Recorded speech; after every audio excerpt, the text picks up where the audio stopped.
tell me what it means, what you feel about Black Broadway as a show. Oh, Black Broadway, to be in a show called Black Broadway is something else. That's like being in the show called Ziegfeld Follies, which was very happy days of my life. I shall never forget that. And I don't know how I'll ever forget Black Broadway either. It was a good show. The people are so nice. And when I see dancers dance, as of today, since I can't dance, it just makes me think about what they are missing that they can't find, which is very interesting to me because the dancers today don't have the creation for steps as I had in the days gone by. Because guess they got their minds on too many things in the future. I wouldn't know how it happened, but that's the way it goes. So, what do you feel inside when you see people dancing and you know that you could get up there and be the boss and and you're. I just feel good to know somebody's got the idea to do it in the way that Gregory Hines does his, which is very interesting. He reminds me of the Berry Brothers when they're coming along in the years gone by, how the Berry Brothers used to create in their turns and steps and struts. I used to like them and watch them very much. And then I had Tom Petricola, had Jack Donahue, then we had Fred Astaire, Eleanor Powell, and all the dancers I've come in contact with, which was very interesting. And when I see these boys today, I get on down to where Red Cookie dances and Bubba Gaines. No, Bubba Hines. Bubba Gaines. Bubba Gaines, is that his name? Bubba Gaines. Bubba Gaines, that's it. When I get out of Bubba Gaines, I say, he with his rope dance, that's something I never could do. I could jump rope, but I couldn't dance jumping rope. But I could dance and write my name, which nobody else have ever done yet. I used to write my name and write Merry Christmas and Happy New Year dancing. That was a feat to me then. I used to wait when the snow was on the ground. I used to dance in the snow till it just falls on the ground and write in the snow.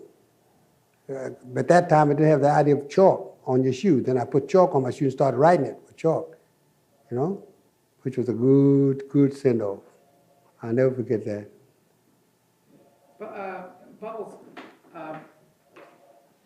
many people say that there were the two great dancers were you and Bill Roberts. Mm-hmm. A lot of people say you were the greatest.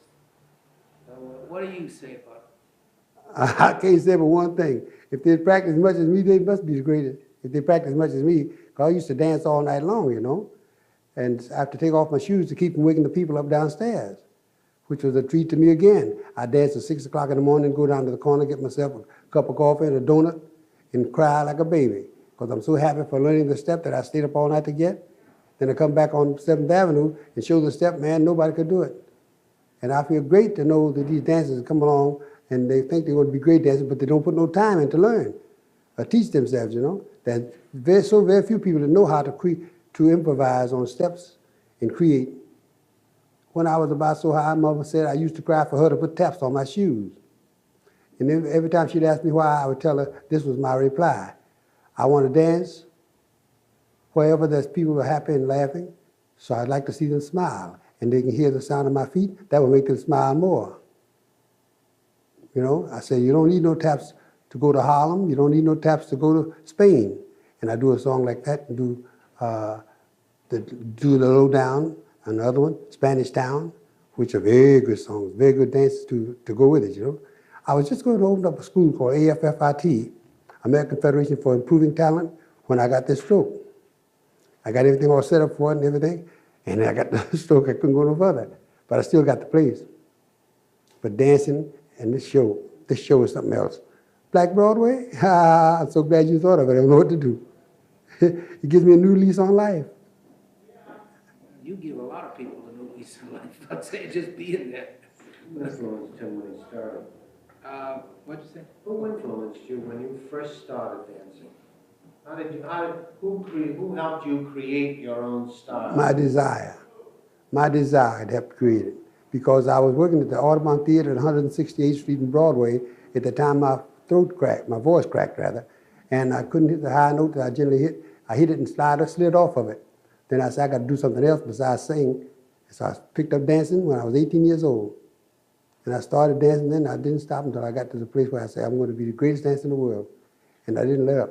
Well, who were the dancers that were dancing when you were 18 years old? Bill Robson was dancing, so was Eddie Rector, and that was Snake Hips Tucker, that was the Lucky Seven Trio, and there's Tip Tap and Toe, the Berry Brothers, and Maxie McCree, and Tom Patricola, and Eleanor Powell, and I was about, I guess, 16 or 17, no, 18 years old, when Eleanor Powell's mother brought her backstage in Providence for me to teach her a few steps. And she was a little girl. Mm-hmm. How did George Gershwin happen to write the part Porgy in Porgy and Bess? How did they happen to have you in mind? So say, when George Gershwin asked me, When George Gershwin decided he would like me to go in his show, he came and asked my manager at the time, and my manager told him, sure, what do you want to do? And he wanted to take me without my partner, but I wouldn't go. He had to take Buck also. Because if the show wasn't a success, you see, I wouldn't have nothing to work with. And Buck and I had been together for over 35 years at that time. So he put Buck into doing Mingo, and he put me in the show, and he took me to his apartment to teach me the song in his apartment himself, so I'd be sure I'd get it. And he was quite pleased. I never forget, he was so pleased that the man wanted to throw me out because I couldn't get in on the right note in the beginning of the rehearsal. And he said, throw him out, throw him out. Gershwin come down there, I said, throw him out. We can't throw him out, he's a black Toscanini. I said, And when Gershwin went back to the back of the theater, and Mr. Alexander Small picked up the baton to lead the orchestra, I stepped on my foot over the footlights and said, Mr. Smallins, if I had the way that you conduct, I'd be a millionaire. So from then on, they thought about me being able to do the show. I did everybody's part, which was interesting. I used to do Jake, and I used to do the Crawfish Man, and the Strawberry Woman, Helen Dowdy. I used to, strawberries, strawberries, they go fresh and fine, they just often divine, strawberries. And I used to do Porgy's part too. Oh, Bess, it's hot in here. Let me sit out with you in the cool. Porgy, Porgy, I got plenty love for you now. Oh, Bess, I did the show just like that. And I used to sing a part, and the boat is leaving. that Alexander Small used to say to me, why do you sing that? I said, I can't help myself. He's right on that, the boat is leaving soon for New York. Come with me. I used to hum that every time. And he used to ask me why I did it. I said, I couldn't help myself. And when I was learning, I just learn by the steps, you know. I learned my melody from the steps I could put in the music, which was quite interesting. Did you dance in that show? No, Just a second, I just want to wipe him off because you don't look so good. Ethel Waters. Tell us a little bit about Ethel Waters. I want to say that she's a good entertainer, a good singer, and a good Samaritan. Start over and say Ethel Waters was. Ethel Waters was a good singer, as you know, and she was a good Samaritan and a good person to work with. I played with her many times. Sorry I had to kill her in the picture, but that's the way it went, you know. I had to kill Rochester too, you know. He took my girl from it, which was Lena Horne, and my partner was a Western Union boy. He brought the telegram where Rochester had hit the sweepstakes, and he took the money and took Lena Horne out for a big time. So Ethel Waters was looking for Rochester because Rochester was her husband. And while she was looking for Rochester, we found that he was with Lena Horne. So when he was with Lena Horne, I said, I tried to wash him away. But I still tried to make Ethel Waters fall in love with me before she got back to him. But she couldn't pay me no attention. Did you know Florence Mills? Oh, no. Didn't get a chance to know her. She just left us when we came to New York. She just passed away. Was there much jealousy between you and Bill Robinson? No, I wasn't playing while he was playing. There was no jealousy to be because of the fact that I could sing and dance, and he couldn't sing, but he could dance. That's why there was no jealousy. And I would never do his steps. I don't want to do my own steps, you know. But I was at the McVickers Theater in Chicago one day, and they had a stool, one of the highest bar stools, down in the pit, and I danced up on the stool, got on stage, come right down. He started looking for me with a gun. And my partner coming to me and said, Bill Roberts looking for you. I said, what for? About that staircase you did on the chair? I said, is he really? Well, let him find me because I'm right over here. But I went to find him and he wasn't looking for me really at all. It was just his idea bluffing, you know. He's a good guy. He didn't mean no harm. Just didn't know what he should do.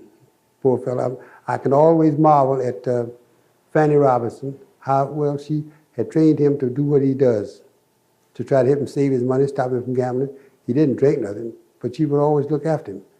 And that's why I guess why they separated, because he would do the things he should do where she was concerned, because she was a lovely woman. Wasn't for her, he wouldn't be nowhere. God rest his soul.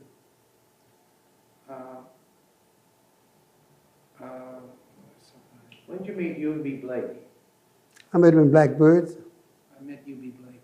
I met U.B. Blake in Blackbirds when I did a song there with Nika Shaw, at the same time Ethel Waters and Bill Bailey was in the show, and the Bear Brothers. And I did the song called Lucky to Me. I guess you've heard that. Whenever you're near, all my fears disappear, dear. It's plain as can be. You're lucky to me. My only luck charms are your two loving arms. Anybody can see. You're lucky to me. No harm can happen to me anymore. I'm writing 13s all over my door. My mother and dad thought that our luck was bad, but like we, they agree. You're lucky to me. That was a pretty song. Then we did a soft shoe dance, and Ethel Waters, she would do a reprise of the song after we got through with it, you know, which was lovely, lovely. Never forget that show either. What knocked me out, though, when we played the Ziegfeld Follies, there was no act could follow our act. Because we come on about 20 minutes to 12 on the opening night in New York, and we come on like it was 8:30, you know, and everybody remarked about it after we got through, but nobody wanted to follow our act. We followed everything they had for the Ziegfeld Follies, and after us came the finale, and followed, Harry Richmond was the one doing that. We opened up in Pittsburgh, and we opened in Pittsburgh. We were such a hit that nothing could go on. Then they waited for us to come back on the stage, but the stage manager said he's going to put the lights out there, or it's going overtime. And that's what upset me. We'll put the lights out on me on my opening night here in the Follies. Ain't that something? So what I did was come off the stage and go on down to the dressing room. So while they were applauding, I'm still down in the dressing room. I knew I shouldn't have left the stage, but I was so mad I could have killed the stage manager. But I went on downstairs the stage. That Buck was saying, come on, Buck, come on, come on. Audience come, Buck and Buck, Buck and Buck. So I finally went upstairs, and the guy was there, went on the stage. When Harry Richmond says, you know, there's a little speakeasy down the street, and that's where Buck and Bubbles went. And somebody in the back there hollered, go get him. And we come on the stage, took a bow, and come off. And then the stage manager said, you know, you ain't supposed to leave the stage until after you get through. And you wasn't through yet. I thought I was through. You said I was over time. And that was the end of that. Had no more trouble. Two things. You know, you were black artists in an era. I heard you answer this on television. So, black artists in an era when black artists were not allowed to That's right. go a lot of places. That's right. But you performed in many different kinds of places. Yes, I did. And some of the places I performed, I had to put on cork. My partner and I put on cork to fool the public that we weren't colored, that we were blacked up like Al Jolson doing Mammy. I was doing the Mammy too, but I was doing Mammy on mine. He was doing Mammy.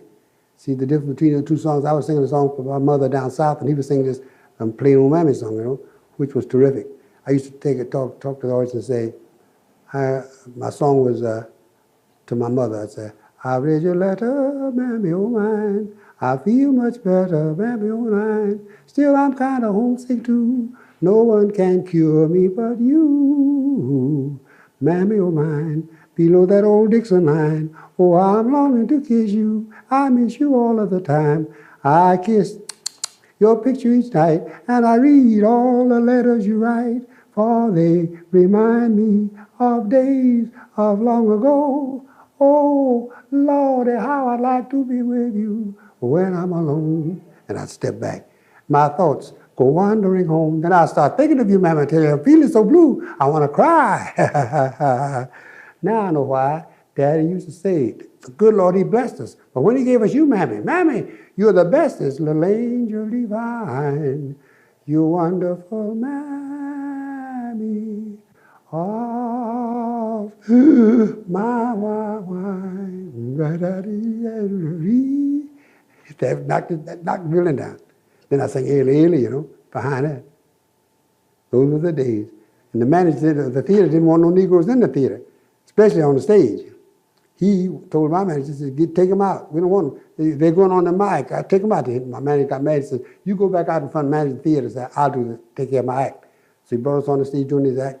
And I thought about that manager not wanting us in the theater, and that song, Mammy O' Mine, hit like a glove to my heart feeling, So when he said, tell the audience about the letter you got from your mother, then I sing a song, Then after the show was over, biggest hit in 7 years, the manager come backstage, where's those two colored boys? I said, and they locked us in the dressing room so we wouldn't leave. So we stayed in the dressing room, and I never forget that, as long as they live. Those are the days. Good show, the people are so nice. And when I see dancers dance, as of today, since I can't dance, it just makes me think about what they are missing that they can't find, which is very interesting to me, because the dancers today don't have the creation for steps as I had in the days going by. Because I guess they got their minds on too many things in the future. Tell me what it means, what you feel about Black Broadway as a show. Oh, Black Broadway, to be in a show called Black Broadway is something else. That's like being in the show called Ziegfeld Follies, which was very happy days of my life. I shall never forget that. And I don't know how I'll ever forget Black Broadway either. Which is very interesting. He reminds me of the Berry Brothers when they're coming along in the years gone by, how the Berry Brothers used to create in their turns and steps and struts. I used to like them and watch them very much.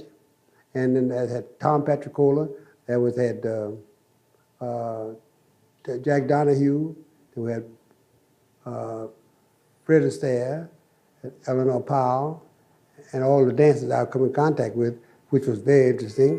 And when I see these boys today, I get on down to where Cookie dances and Bubba Gaines. No, Bubba Hines. Bubba Gaines. Bubba Gaines, is that his name? Bubba Gaines. Great Hines. I wouldn't know how it happened, but that's the way it goes. So, what do you feel inside when you see people dancing and you know that you could get up there and be the boss and you can, and you're... I just feel good to know somebody's got the idea to do it in the way that Gregory Hines does his.